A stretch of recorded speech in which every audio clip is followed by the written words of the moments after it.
Good afternoon, everybody. Ooh, that's loud.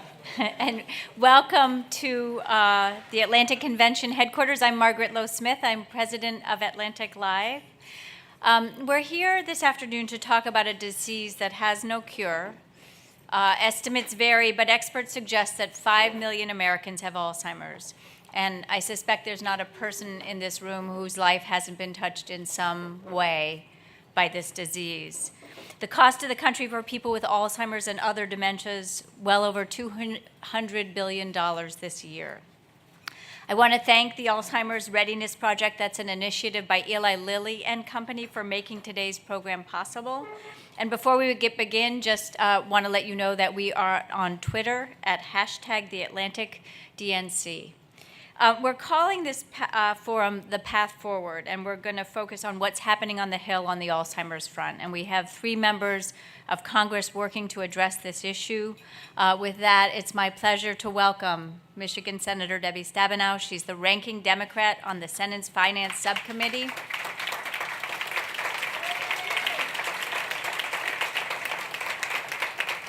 That's a nice welcome.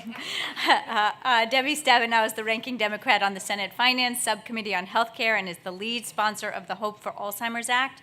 The act provides newly diagnosed patients access to early care management of the disease through Medicare. New York Congressman Paul Tonko was the main Democratic sponsor of the Alzheimer Accountability Act. Hello. That became law last year and ensures that Congress hears from researchers directly in order to help funding needs. Oregon Congressman Earl Blumenauer is the co-chair of the Congressional Neuroscience Caucus. Congressman, thank you. And they're joined by my colleague, the Atlantic's Washington editor-at-large, Steve Clemons. Welcome, Yay. Steve Clemons. Yay. All right. Wow, we've got a very, very That's full great. house. It's great. Good to be with you, yes. Good morning. I've been with you. recruited into the National Bike Caucus by Earl Blumenauer. I wanted to point this out that I am now going to start writing get everywhere. one. I think he can help take care of that. So, Earl, there you go. On the way out. Oh, my goodness. Thank you very much. You know, I always All talk to right. Madeline Albright about the brooches Thank on you. her that she's wearing, Okay. and now I'll have mine, except All mine right. popped off. I'm going to put this on afterwards. Let's get down to serious. Let me just start off, and Senator, thank you so much. I mean, all of you, thank you for being here. But I guess this topic is one of those that I so want to go away, Yes. be dealt with, and so that 10 years, 20 years from now, we're talking about how this used to be a subject that we used to all talk about, and you know how nice that we got beyond it. It's a staggering health problem. It's a sort of domestic national security problem when you look at the costs that are going to essentially quintuple in the next decades. What do you think the strategies are right now for dealing with this, and what is your role? I mean, the 3 of you are members of Congress. You're dealing with this. I've seen some promising words out there, but I'm just sort of interested what is the climate within the Congress, within the Senate, within the House about actually getting serious about Alzheimer's research? Well, I feel good about it, Steve, that there has been movement, and my colleagues in the House have been important to this as well. Let me back up and say 1 out of 5 Medicare dollars is spent on Alzheimer's and related dementia. So think about that, 20%, 1 out of 5 dollars in Medicare. Right. And not counting the millions of people affected and 16 million family caregivers that are affected. So there are a couple of strategies that I've been focused on and colleagues have. One is research, and we, in the Alzheimer's community, there is a strong commitment and goal of $2 billion a year on research to cures and treatments, that's what it's going to take. Just to benchmark at it, where are we now? Well, we're at about $936 million for this year, and next year 1.4. So we're getting there. I mean, what we passed in the Senate, 1.4, gets us there. Not fast enough. I think it should be faster. Second thing is around caregiving, and we're seeing actually a real victory happen. There's a bill called Hope for Alzheimer's Act that I'm proud to be the sponsor of in the Senate. My colleagues are leading in the House, and it would, for the first time, reimburse doctors for providing a caregiver session to set up a plan for families. Now, we've been working on this for years. I got the language into the Health and Human Services budget this year, so the language is in there to actually reimburse doctors. Just quickly break that down for me. What does that mean for doctors to give? I mean, is this to give tutorials or Actually, to give a kind of, I mean, how does- caregiving planning session, because here's what happens. The Alzheimer's Association says that there's, their surveys show about 40% of doctors actually don't actually make the diagnosis on Alzheimer's, and sometimes it's because they don't think there's anything they can do about it. And so we want to give them something to do about it in terms of actions they can take. Secondly, if you are given that diagnosis, you are frequently told, this is the diagnosis, good luck. And you leave and go home frantically and try to figure out what that means and who can help and so on. So this would be actually a reimbursement, Medicare reimbursement code for doctors. Here's the best part, though. I've been working with Health and Human Services, Center for Medicare and Medicaid, for quite a long time, urging them to do it administratively, and originally they didn't think they could, but now they are. And so they actually just put out a proposed plan, and once that gets, actually, there's a comment period and goes into effect without legislation, even though we now have it in the appropriations.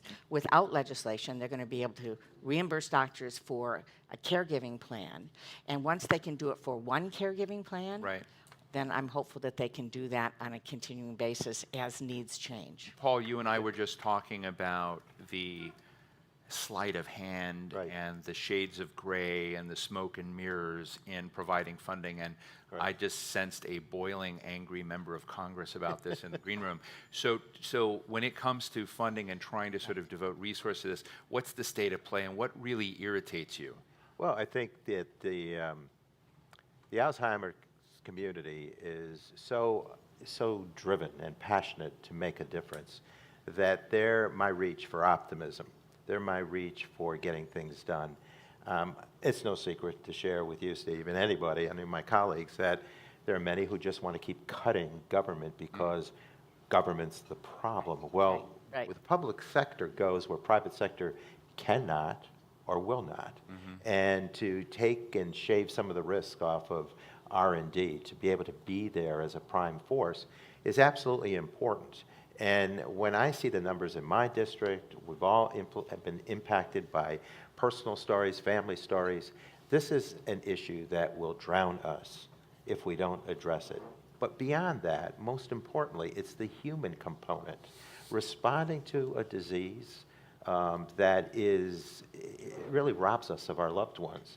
And as one person told me once, who had lost her husband to the disease, she mourned twice. There was that first loss where she lost that individual whom she had loved for a long time. And then there was the physical departure. And so we need truth in budgeting, and we need professional judgment budgets. We shouldn't leave this to political whim. We need the experts to tell us what needs to be done in each of those years. Is that not happening? My understanding It is now with the NIH, Alzheimer with the Accountability Alzheimer's Project Act. is now they're coming out and actually Exactly. What was what was the fact before? Was the NIH not allowed to come out and say what it really? Oh, they could, but it was left to a political whim. With the Alzheimer's Accountability Act, you're required to go to professional judgment budgeting, which has experts working through the National Institutes of Health, putting together the framework that responds to the Alzheimer's Project Act that developed a national plan. And you know, I've been at my local town meetings on Alzheimer's, and we've heard about the needs, the struggles, the concerns, and the compassion that needs to be expressed. And to me, the research thing here is the linchpin to a brighter tomorrow, to the hope that we want to inspire. And when the president asked us on the Hill to deal with the study of the brain as an initiative, we weren't right there and aggressively doing it. It was a struggle because you have those who are penny pinching or drawing back. You know, you look at the domestic side of the equation in our federal budget, and we need to do Before I better. jump to Earl, and this is really a conversation, all of you can interrupt me when you want, but you mentioned something interesting, that the public sector, the government, should go where the private sector is not. Now, last year I interviewed a woman, I think her name was Stacy Weniger. If you're out there, Stacy, and I'm butchering your name, my apologies. She raised more money in the first public round of a company called Denali in Alzheimer's research. She was a fascinating person to lead to. And actually, in all the Alzheimer's discussion I've been in, it was the one where I felt I left feeling like, wow, people have some handles on some really interesting and promising prospects in that. But she's in the private sector raising private money in research. So where do the government and the private sector meet? Because Well, I think there's a partnership. Public-private makes it the strongest outcome. And I didn't want to imply or suggest that they're not doing their thing. The private sector is, but the public sector needs to step up to the plate and really pour forth its share in this public-private partnership. And I think there's a very important difference in philosophy, actually, that is being played out in Congress right now in terms of particularly very conservative right-wing Republicans versus Democrats or even mainstream Republicans about whether or not the public sector has any role in this. I mean, there are colleagues that we have that think that National Institute of Health should be gone, that anything worth doing should be done by the private sector. And the reality is that the basic research that needs to be done has such high risk that we take it on together as a public. We take that on because we don't know what will happen and how long it will take to get that information. But then once you get it, then the private sector can step in and go, okay, now we can take it the next step, because the private sector has to have investors. They have to be able to see a return. There has to be a light at the end of the tunnel. So there has to be both, but the idea that we don't need basic research, that we all to have risk and invest in, is just false. When you talk to conservative right-wing Republicans with whom you work, and you see them every day when you're voting and running around the House and the Senate floor, they have the same incidence rate of Alzheimer's and Alzheimer's care, and one would assume, right, that they have it. What is their answer on that? Well, I think you have to confront them with the ultimate question: are you ready to take on a $1 trillion onslaught in terms of a price tag? Because that's what it's going to be. If you can't see the human component here, if you can't have the empathetic response, the financial accountability response is, can we handle, with the onslaught of baby boomers who are growing into that category of age that is most impacted by this, added to the senior population, can you handle that $1 trillion cost to government? Earl, you've launched the Neuroscience Caucus is it right, the Neuroscience Caucus in the House? Tell us about it, tell us your members. And I guess the question I want to get at is there a literacy challenge that you have in terms of getting members to understand the dimensions of this challenge? As you know, everybody in Congress is bombarded by all sorts of important issues on a daily basis, information overload. Some of them have more political oomph, some of them have more economic oomph, some of them just are on Fox News and get people's attention. We started a Neuroscience Caucus to try and build a broader base of understanding for some of these fundamental scientific realities. Neuroscience diseases affect virtually everybody. And we have made no real progress.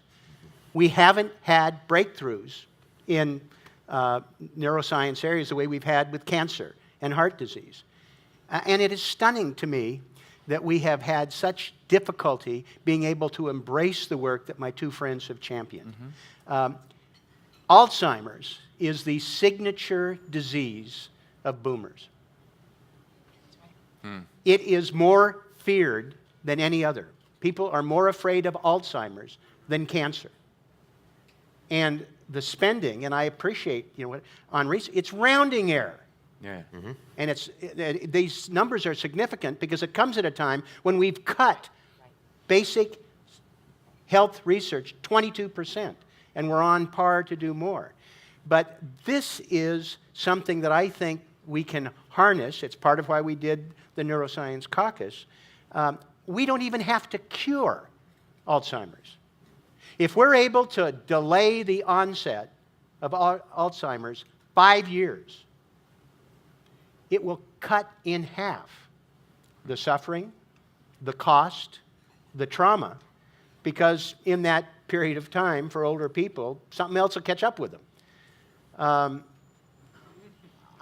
I personally am perplexed that it is so hard to engage people with the need to have what, we talk about moonshots. This should be a national initiative with major research components because it's $200 billion now. Is your caucus bipartisan? Yes, absolutely. And we have workshops every month. Most of them are standing room only on really dense subjects.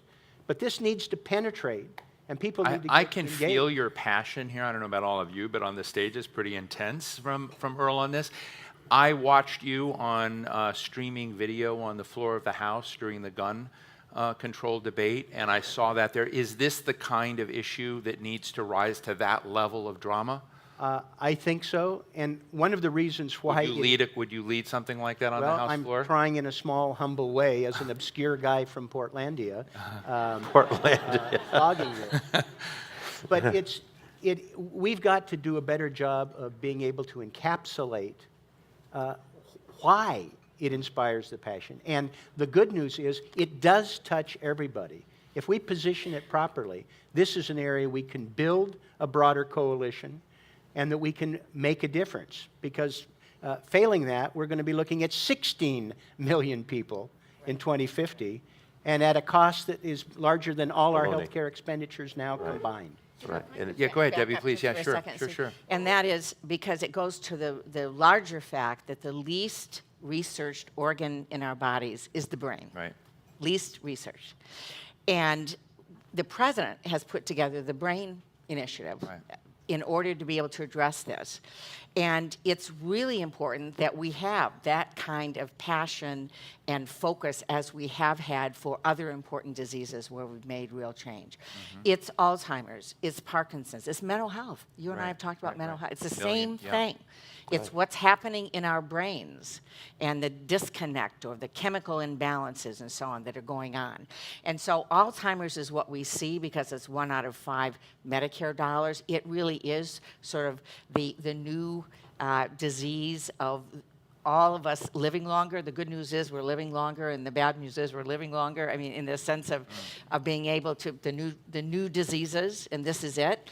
But the broader question of researching the brain has profound impacts in a whole range of things that are costing us dollars and lives, by the way. And when you talk about gun violence, not to Right. take away for the need for gun safety, but we have a whole range of ways in which we are impacted Let me ask by you- diseases Where in we, the where we brain. also, on that gun violence Yeah. prevention, Right. need to do a study, a mental health study, Right. as it relates to gun violence. Absolutely. So, again, to the point that my two colleagues are making, nothing is stronger than anecdotal evidence. Nothing is stronger than storytelling, because that's the way to reach the legislators that perhaps are still not responding as fully as they ought to. But this needs high priority, and I agree, there's a global quality, a universal quality to the initiative on the brain. The research that can be done can travel from Alzheimer's on over to neurologic diseases, over to the disease of addiction, all which are dealing with the brain as an organ. How much of the process of research of coming, I don't mean to be offensive to your institutions, but I may be, but how much of it is the fact that what you just shared with us, anecdotal storytelling, has taken people to sort of come out of the closet with their own child? I remember Pete Domenici, and Pete was someone whose own ailments had in fact helped launch a bipartisan deal for the first time around broad brain-related issues. And I asked myself at that time, is that the right way to legislate? Should you be waiting for somebody who is sort of personally a victim or telling, I mean, you could say, what Harvey Milk said about gays, everybody should come out to someone they know, and then everyone will see how big it is. Is Alzheimer's one of those stigma conditions that has been in the closet so long? It's everywhere, but people were able to kind of avoid dealing with it because we didn't talk about it. Debbie? I think it's very much something that we've not talked about. And I think broadly, again, Alzheimer's, mental health, the more we talk about it, the more people say, my mom, my dad, me, the more that we see this as part of the mainstream in healthcare. In Alzheimer's, it has been the Susan big Collins fear. talks very publicly about her Absolutely. own challenges in this, Yeah. and her family. And so I assume Susan is an ally. Yes, absolutely. She's been a real champion on the research dollars trying to move things forward. I will say this, though. We have we have folks that want to work together and are debating sort of what should be done. And then we really do have a newer and growing, concerning group who believe that there is no role for the public sector, period, and that frankly, nothing's worth doing unless it makes a profit. And there's a group of folks that just truly believe that. And so if you can't make a profit in basic research, it's not worth doing. If you can't make a profit in kindergarten, K-12 education, it's not worth doing. Right. And so we are constantly coming up against that now, where it's not about the facts. We go, hey, look at the money we're spending. Look what it's going to do. Look, Earl's talking about all the numbers, and they don't hear it.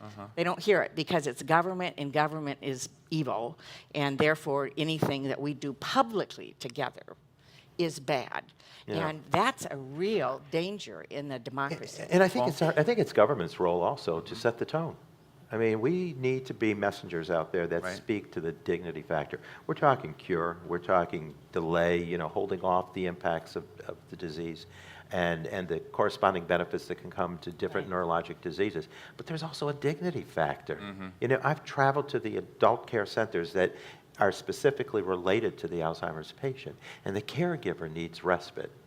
She or he is impacted severely by that journey, and they need relief. And there's also wonderful quality of life that comes with music therapy connected, different storytelling, so that people have that journey, that final journey that's as strong as it can be, as dignified as it can be. Before I go to the audience, I want to ask Earl a question here, and I don't want to, take us into sort of a moment of levity, but help yourself if you want to. But Paul, you've earned more awards from the cannabis industry than I know of anyone in Congress. And you were joking. We were at a dinner the other night, and he was joking about this. But it probably is quite accurate. But it made me think about the question of blind spots, right? So a lot of the evolution of what you've been working on in medical marijuana and others is to sort of raise the question of whether there are blind spots and there are habits and norms that if we dismantled them would create up new opportunities. And I'm just interested in your insights from that battle and whether you see anything relevant from that world in thinking of blind spots about research and the Alzheimer's arena. I do think we have been imprisoned in some of the politics of the past. Some people are a little nervous about moving forward on our failed policy of marijuana prohibition. But part of it is research. The federal government has a stranglehold on marijuana research. And it's amazing to me. I do a lot of work with the neuroscientists at Oregon Health Science University. And doctors and scientists were telling me about children that came to them who have extreme seizure disorders. I mean, their parents are watching these children being tortured. They know that cannabis has made a profound difference. The only thing that works for some of them. We have families pulling up roots and moving across the country to be in one of the half of the states where they can legally get medical marijuana. And those researchers cannot get marijuana legally for research, but they could go down to any schoolyard in any city in America and get it. That's insane.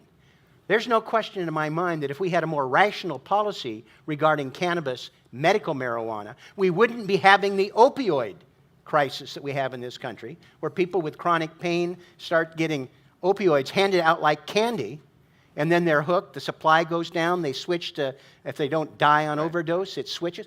There's a lot going on here. And do you see in the Alzheimer's arena similar challenges of silos? I think there's some real opportunity in terms of dealing with people's moods and what happens with, but we ought to be researching this, for heaven's sakes. I see. Debbie? Well, I also would say that when we're looking at Alzheimer's, we're hearing from researchers, and there's a lot of great research going on right now, that the kinds of new drugs that are being researched work better for early diagnosis. And yet this is, again, someplace where it's We're going to be talking about that, in fact, in the next sessions. So it's very scary. A doctor may not want to do an early diagnosis because they're not sure what they can do anyways. Right. People are scared to be able to get that because of what it means for them.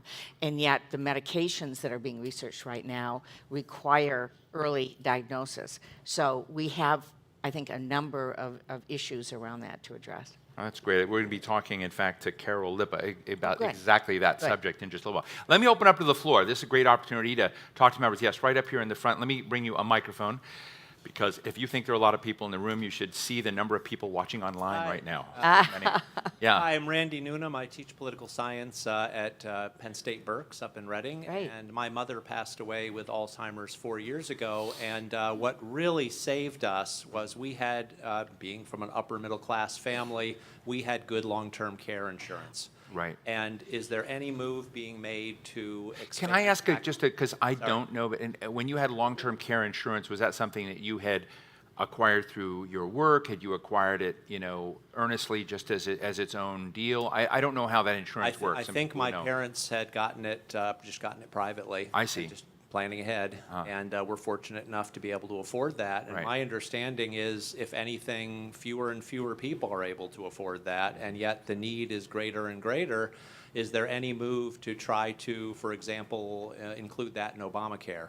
Which Great question. would Quick be answers? great. Yes, first of all, Thank you so much. this is a big hole in Medicare, and Medicaid does cover, but it's income-based, and we see people, what they call spinning down their resources to try to be able to get that coverage and so on. Interestingly, when we did the Affordable Care Act, we were looking at hospice and trying to pull hospice back to be more engaged and involved in sort of long-term care issues sooner, for a longer period of time, rather than just at the end of life. And the folks against Obamacare spin that into death panels. And so, unfortunately, a whole discussion that needed to happen did not happen. And this is an unfinished area, I believe, in I'm going to give healthcare. Paul and Earl a second, but let me get one more question right here. This gentleman in the corner. There you go. I'm sorry. Yes, I have a nonprofit. My name is Ken Smaltz. Hi, I have Ken. a nonprofit. Both my parents passed away from dementia. My mother from Crutchfield-Jacobs, which is a very rare form, and my dad from Alzheimer's. And I started a nonprofit to help families who were going through the same thing that I was going through, attend daycare centers. And also we provide symposiums, seminars in underserved communities. My question is, when I found my dad dealing with Alzheimer's, I was, going through his paperwork, Right. going through his books, and noticed several months later that he had life insurance. He was a fireman, so he had fireman's insurance, but he also had outside personal insurance. Okay. But it lapsed because he forgot. And when we looked into it, they were like, sorry, you lapsed it. Interesting. You can't. Is there anything that is Wow. being looked at as to, some kind of moratorium if you have Alzheimer's? If Great is there question. something that you can do? Great question. Let me start with Earl and Paul here. Paul? That's a matter of first impression for me. I haven't heard that, and I'd love to explore it, but I'm not aware of one. Yeah. I mean, that would I be think a it's- fascinating legislative question. It's a common sense thing, too. Right. I mean, it really speaks to some of the dynamics that surround the Alzheimer's patient and the caregivers. And also, I think am I losing my- okay. I think it's also important that That's you not provide working. those incentives. Well, they're cutting Thank us you. off. The time's up. They're cutting us off. Yeah, Boom. they really are. That's It's it. zero. Get When the hell off. it just hit We're zero, too. done with So it. quick, We need yeah. those incentives that Deb spoke of, the senator spoke of, that will allow for encouragement to build the long-term care insurance package. And it is unfinished business in terms. Earl, is that regard something to you the would look ACA. into? I want to explore it further. Yeah. As you know, there were efforts to have long-term care insurance in the Affordable Care Act, but since we stopped legislating and just were I mean, trying it to pick raises a away at- really interesting, somewhat nefarious potential question with insurance industry, excuse me, everybody out there, but on the broad side of, when you have an incidence Absolutely. rate so large, are you counting on a substantial number of the population to drop out and defect on their payments, right? I think that's part of the I mean, business model. what does the optimistic side of you think? Well, I mean, what I think is we ignore this at our own peril, and it's going to continue to cost, and the costs are going to go up and up and up. And so we need to address it on the front end in a way that works for families and for the dignity of those who have the disease. Let me thank all of you first for being here. This is a complicated. Thank you for sharing your stories and your story, and I'm sure that everyone here has stories, which is why you're here today. But big thanks to Senator Debbie Stabenow and Congressman Paul Tonkin, Earl Blumenauer. Thank you all very much. Thank you. Always, always. Good to be with you. So- Earl, my bike. I'm tough on bikes. I need another one. My pin broke. I'll glue it on later. Right. Thank you. Thank you, Steve. Take two. Thank you. Take two. There's more. You're Thank you, Steve and Edwin. Now, for some perspective from our underwriter. It gives me great pleasure to welcome Carl Garner. He's Senior Director, Global Regulatory Affairs for Eli Lilly and Company. Carl, you're there. Make your way up, and the stage is yours. Thank you. Thank you very much. Wow, what a great conversation. This is the exact conversation that we want to be having, to stimulate education, to stimulate knowledge, to get people to understand how horrible this disease is. I've personally been working on this disease for about 20 years, and oftentimes it's easy for me in the research environment to get involved in the experiments, to get involved in the medicine, but I'm constantly reminded how personal this is. It impacts every one of us in some way or some fashion. In fact, right now, 1 out of 9 people above 65 suffer from Alzheimer's. That means someone's also caring for them, so that's 2, right? Even last week, I was in South Florida, and I met this lady named Peggy, who had spent 9 years of her life taking care of this wonderful lady who suffered from Alzheimer's and has passed away. And Peggy took care of her personal needs, took care of her physical needs. But the most shocking thing that keeps me grounded in the research that we're doing at Eli Lilly and Company is the fact that she adopted the emotional care of her friend. She took care of her very emotionally. She moved in with her. And that, to me, is the big stat. I appreciate all the numbers. In fact, in my notes here, I have all kinds of numbers I can throw at you about how this could grow to 2050 to over $1 trillion of health economic impact on our country. And those are important numbers, and we hear them all the time. But the number that matters the most is the number 1, right? It's the person that you're going to know, your loved one, your family member, or yourself, who's going to have to deal with this disease. So Lilly has kind of worked on this for a long time. We've been working in Alzheimer's for 30 years. I mentioned earlier that I have been working in this for almost 20 years now. And because of where we're at a point in science and the medicine where in the next couple of years, we're going to have some pretty significant breakthroughs, we hope, if the science plays out for this disease. Lilly has started to create this Alzheimer's Readiness Project. And the Alzheimer's Readiness Project is really centered around beginning a conversation and leading a conversation around helping people understand the disease. And not just the people that suffer from it, although even just a few moments ago in the back room, I understand that patients that suffer from Alzheimer's disease also are needing information about clinical trials, about what are their options, and what does the future hold for them. So there's an educational aspect that's going to be very important in this Alzheimer's Readiness Project, as well as the awareness. More than a century after the discovery of Alzheimer's disease in 1906, there have been lots of breakthroughs in different medicines, but very little breakthroughs have taken place in Alzheimer's. We heard that just a moment ago, that we need a breakthrough. And over the past 20 years or so, some of the scientific understanding of the disease itself is beginning to put us in a place where we can start thinking about what does a breakthrough look like in Alzheimer's disease. And we're right there at the cusp of that. These advances by these emerging medicines and science is really allowing us now to think about what are the next barriers. Once we get to a point where the medicine is there and the science is there, how do we get it out to the patients? And how do we make sure that patients and physicians understand how to use a new therapy for Alzheimer's disease? Those engaged in this fight, from researchers like myself to physicians to patients to caregivers and legislators as well, as we've heard even this morning, have set a goal to prevent and effectively treat Alzheimer's disease by 2025. That's the road we're on, and we are very aggressively pursuing this road. But, scientific advancement's hard, and drug development is very hard. The clinical trials take a very long time to develop, and there's constant challenges to overcome that. So in order for us to meet this goal in 2025, there's much to be done. And I want to start first with, we need to increase the emphasis on early detection and diagnosis of Alzheimer's disease. I heard a comment earlier today around the earlier we treat the disease, the better it's going to be. Well, that's one of the medical breakthroughs that we've understood in the past 10 years or so, that earlier treatment is going to actually lead to better outcomes. And if we can treat early, we can delay progression of the disease. And by some accord, by 5 years, makes a huge difference in the disease. So it's really important that we understand that early detection is important. Secondly, we need to enhance public awareness and engagement. Significant misperceptions around the diagnosis and stigmatism around the diagnosis leads physicians many times to not diagnose memory problems, to say it's just part of normal aging. Well, Alzheimer's disease is not part of normal aging.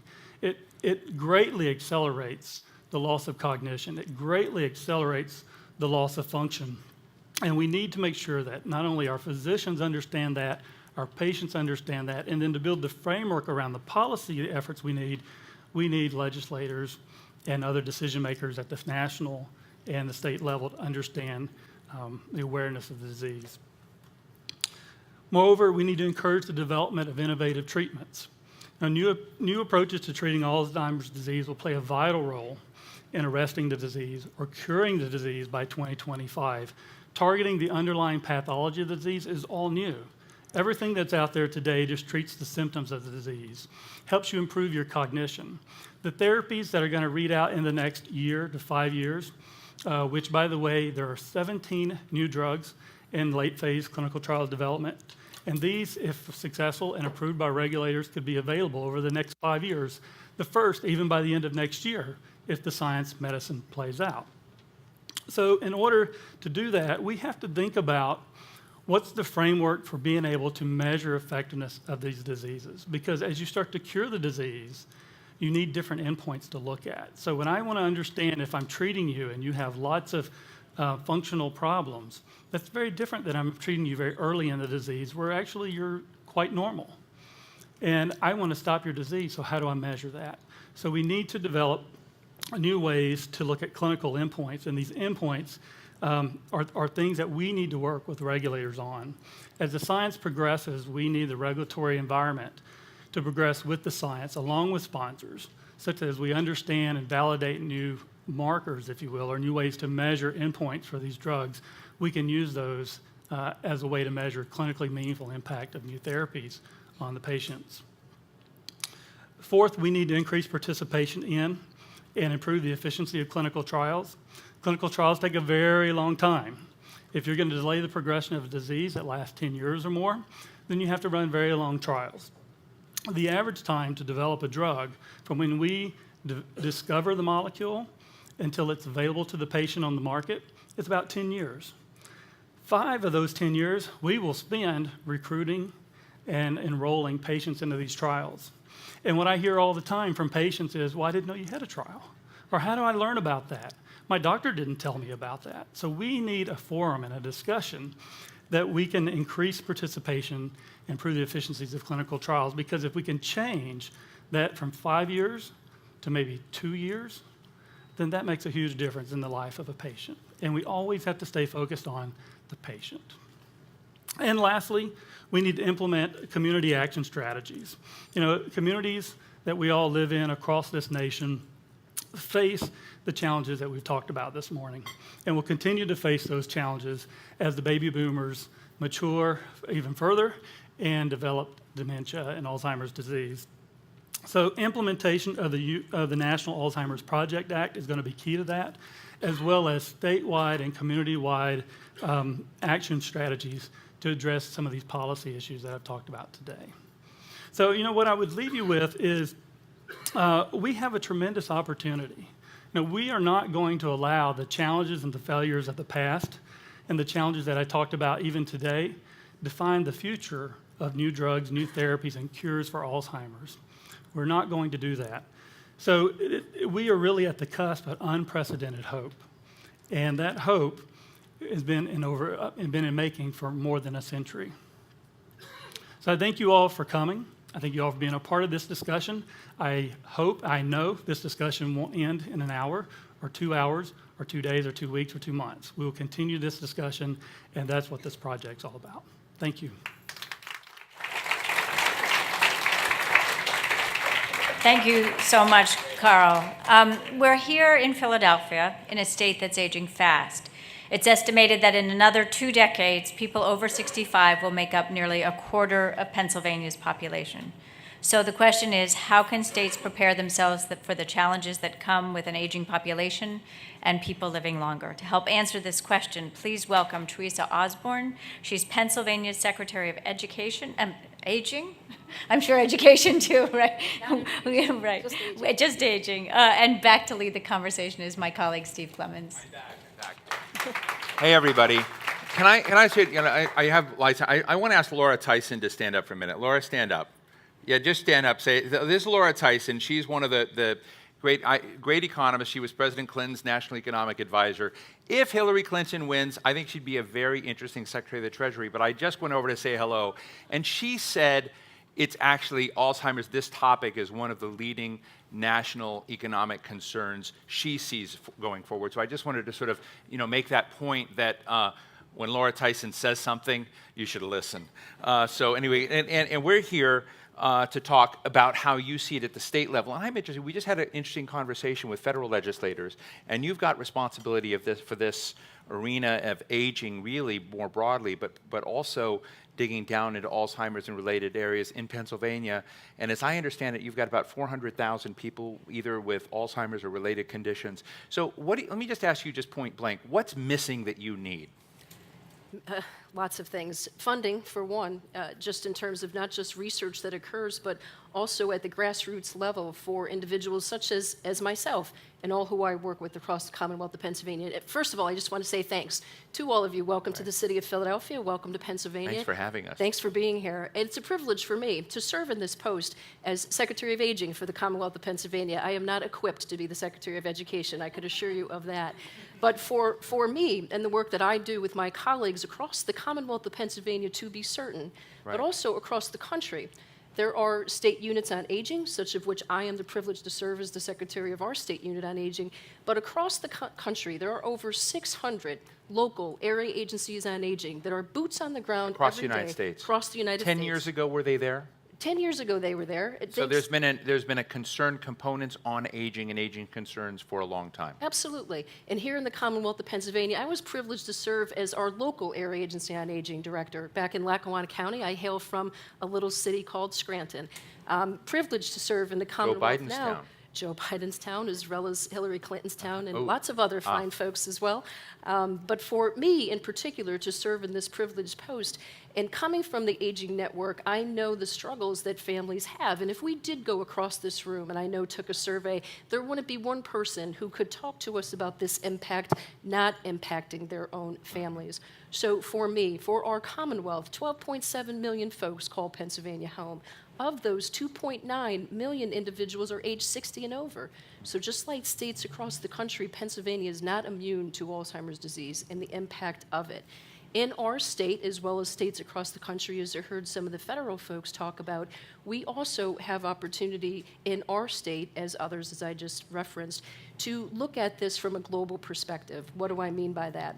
Several years ago, my predecessor in this privileged post, Brian Duke, was charged to serve as the overseer of a planning committee to develop a state plan on Alzheimer's disease. There was a state plan developed. Doing what the Atlantic is doing here today, doing what Eli Lilly just talked about a few moments ago, these opportunities have to bubble up from the community level. It's that critical. They've got to be community driven. It's got to be collaboration. It's got to be communication. It's got to be convening key stakeholders, such as medical researchers, such as stakeholders, family members, such as advocates that I am privileged to serve as one of them. When you look at your task and how to divide it, and one of the things that came up in the last panel was there's a research dimension, there's the science of what needs to happen, and then there's the caretaker dimension of, and I heard I had learned is that there are actually frames, methodologies, tutorials, that can help families think ahead or to deal with this, and we may have a conversation in a moment about that. How do you see the biggest priorities from your dashboard? What is most on your screen of the priorities that you can move the needle on? Sure. To be certain, as research was just talked about, and we will have a fine professional from Drexel talking about that research component in a few moments. Research in terms of medicine is one thing, but research in evidence-based programs is another when it comes to, for example, music therapy, being able to help individuals with an Alzheimer's disease and other related disorder improve their vocal skills, their speech skills. A fear of falling, for anyone who's aging in place, fear of falling is indeed a risk factor. However, when you're diagnosed with dementia, that's even more of a risk. So research is all into that.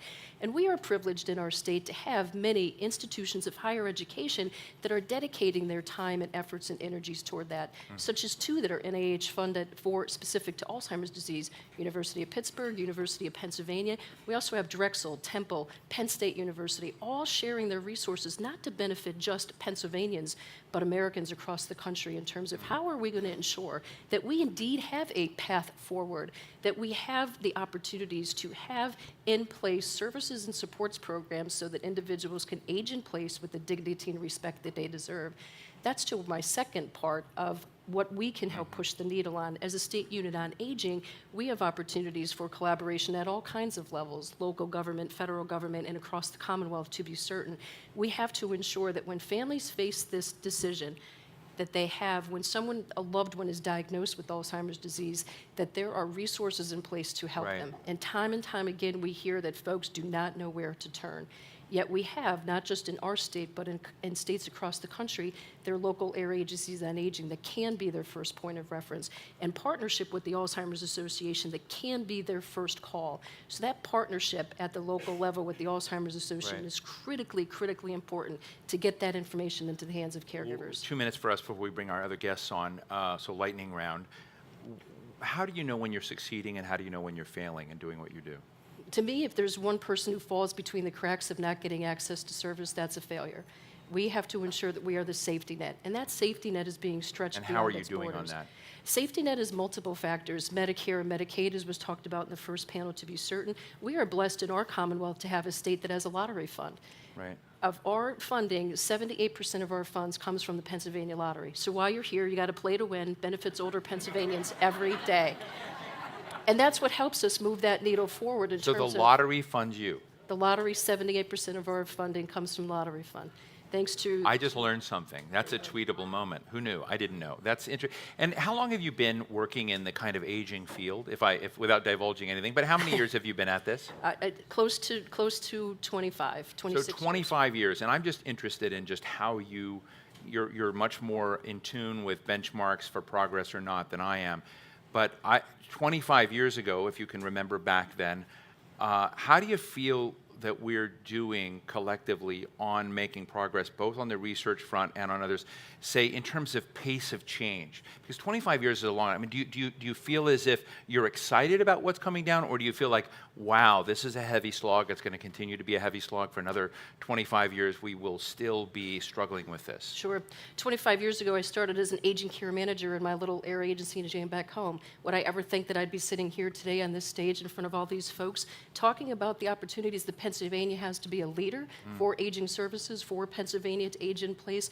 First, I never would have believed it. Secondly, however, I do see it moving forward. The passion is palpable, and folks want to work together in order to ensure that we can have opportunities for Pennsylvanians and for older Americans to age in place with the dignity and respect that they deserve. How do you feel about the science side of it?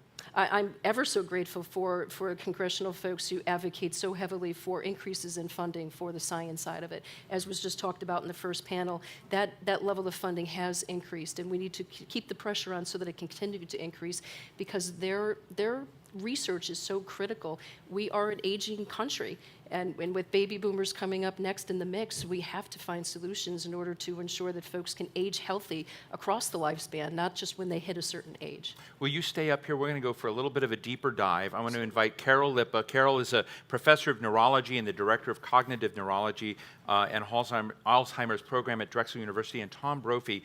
Tom was diagnosed with early onset Alzheimer's at the age of 61, has since become a peer-to-peer volunteer and advocate. Tom, thank you so much for being here. Great. Thank you so much for being here. Thank you. Tom, let me just start with you. I'm going to sort of jump over the science for a minute, and I am interested in what it meant to you when you learned that you had an early diagnosis of Alzheimer's, and what you've done with that information now. Has it helped you and your path? I think it's been invaluable that I found out what was going on, because I think I've had this disease for 20 years. I didn't know what it was. My wife pointed it out that things had changed 3 years ago, and we went and saw a neurologist, and sure enough, I was pretty classic.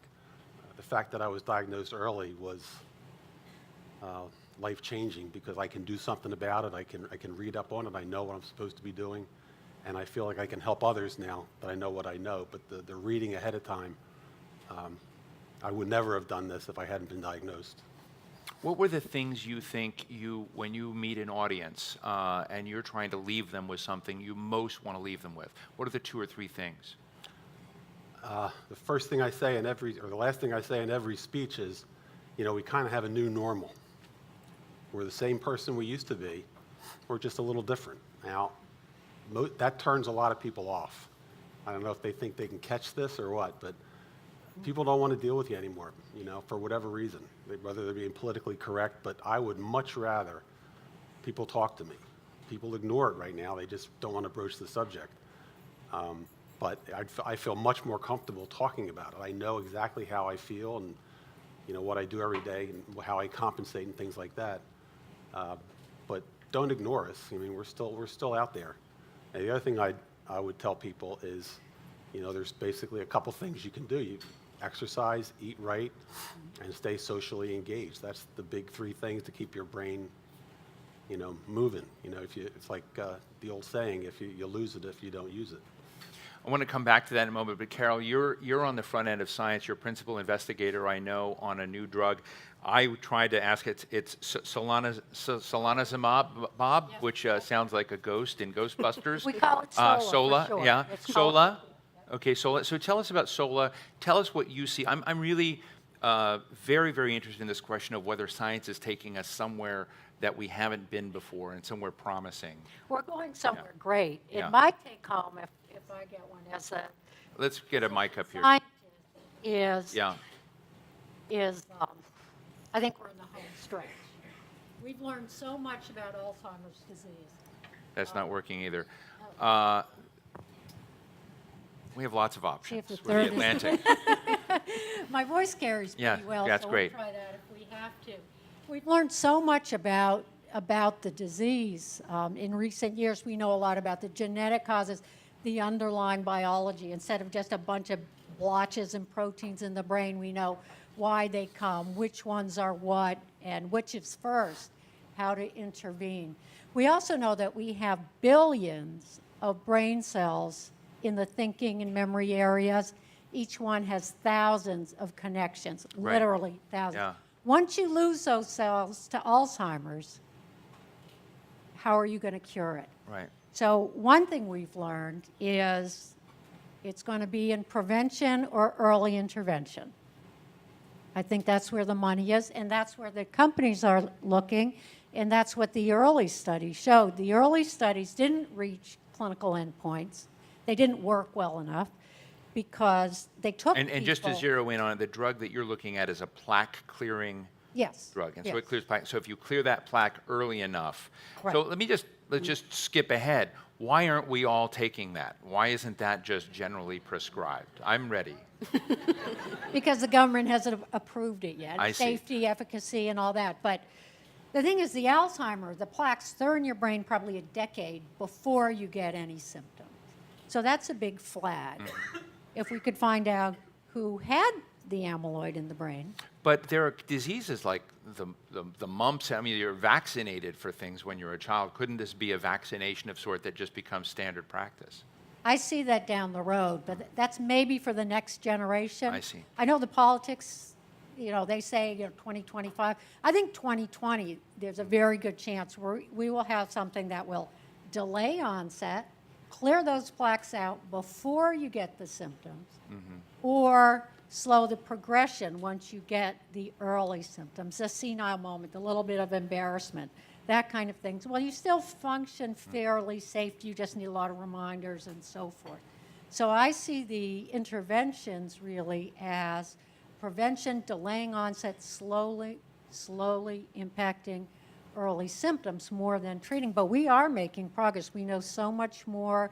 We understand the underlying causes, and there are many companies. This one, I love this study because it is looking at people that have no symptoms. They're looking to see who has amyloid and who doesn't. We're following the people without it just to be sure. People on it, some are getting amyloid clears, some aren't. No one knows. And we're going to see if it will prevent that may. If that doesn't, another one will. So I really think we're looking at, it's very exciting. And down the road, you may have amyloid imaging when you get, your mammogram, your colonoscopy or something, when, the costs come down and it can be done more efficiently and we have a defined treatment or prevention. People may be getting that kind of thing, or they may be getting, a little kid may be getting a vaccine when they get their other immunizations and never have the amyloid. Let me jump to Tom. Tom, was it difficult for you to be on stage like this in so many places to talk to people about this? Because part of what drives science is the willingness of people to be part of these programs. I mean, what was that process like for you? Well, to be honest, as in my job and my career, I did not like public speaking at all. But coming up here and talking about this, there's no wrong answers. I mean, people just ask what I've experienced, and I can tell them pretty honestly, and I actually enjoy this. Do you have, are you frustrated that science didn't get where it is today earlier?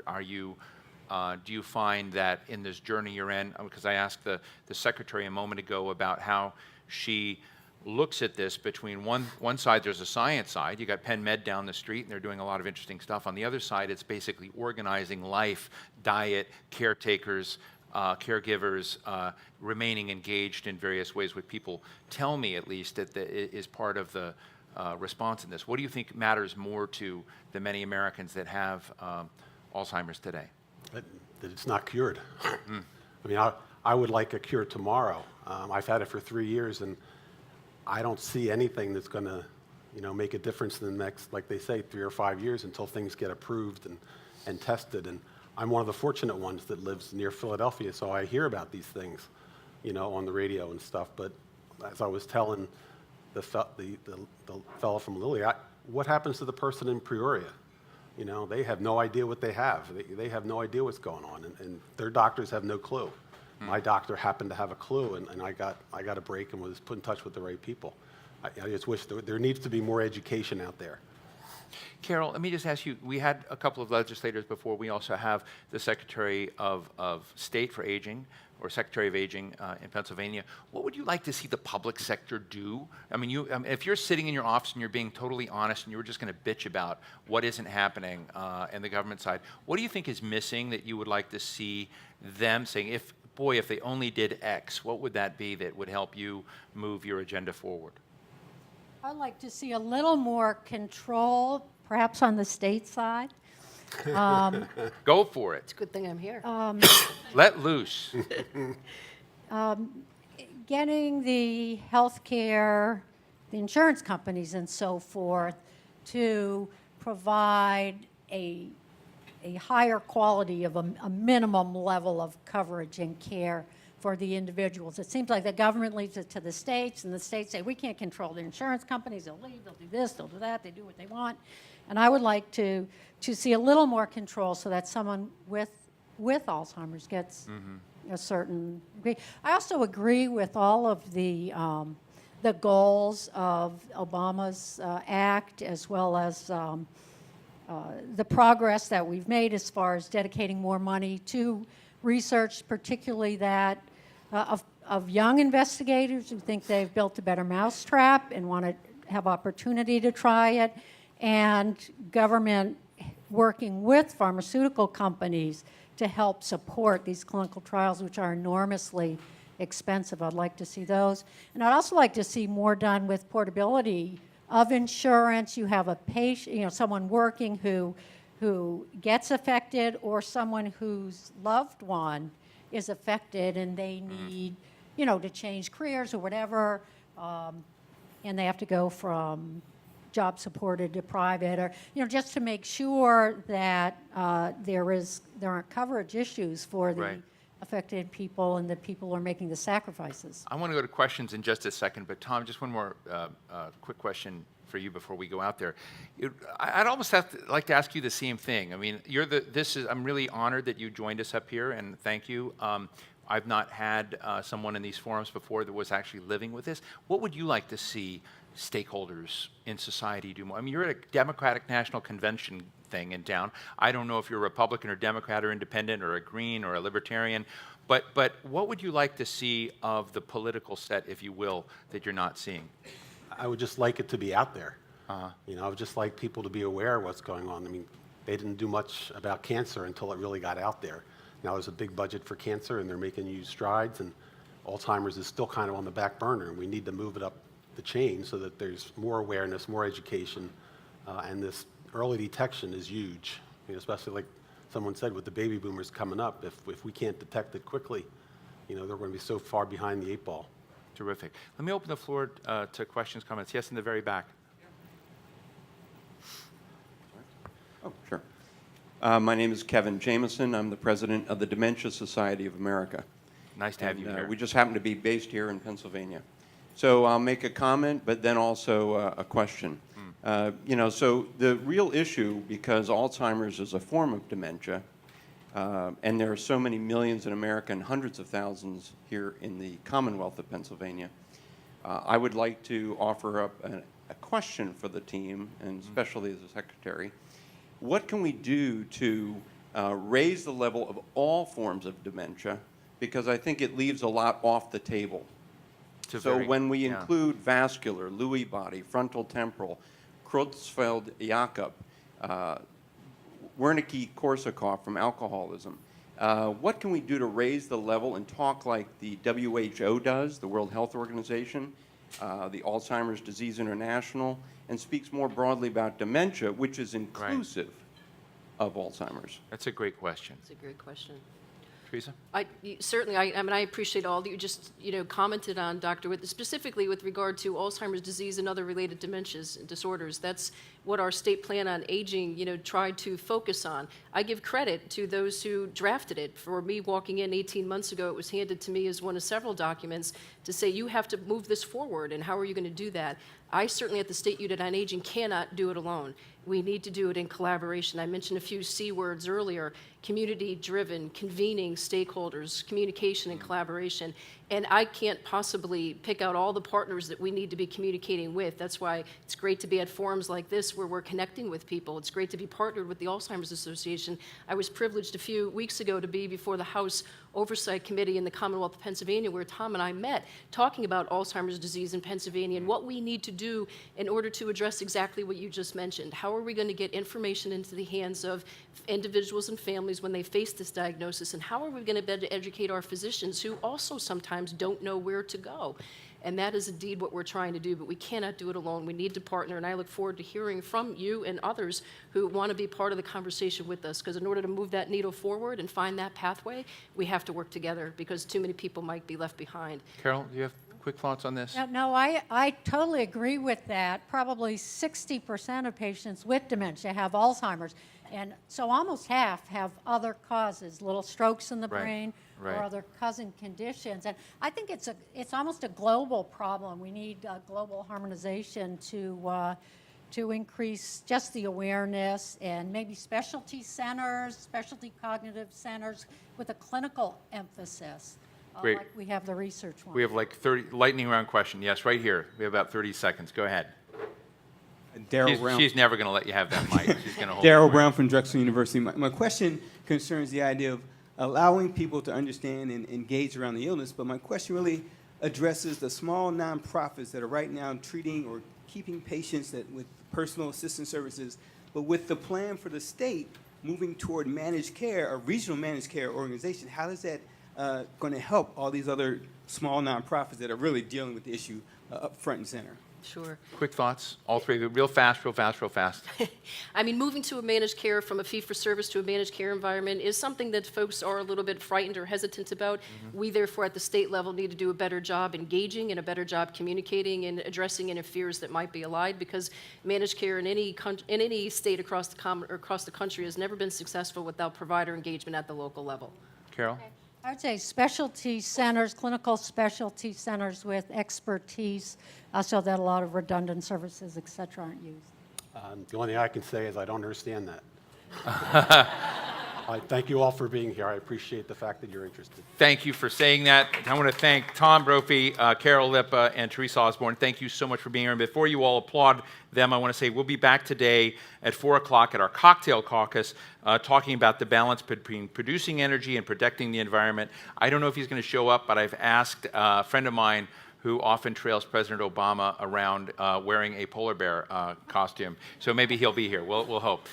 In any case, we'll see you all back then. Thank you all very, very much. This has been a wonderful conversation. Thank you.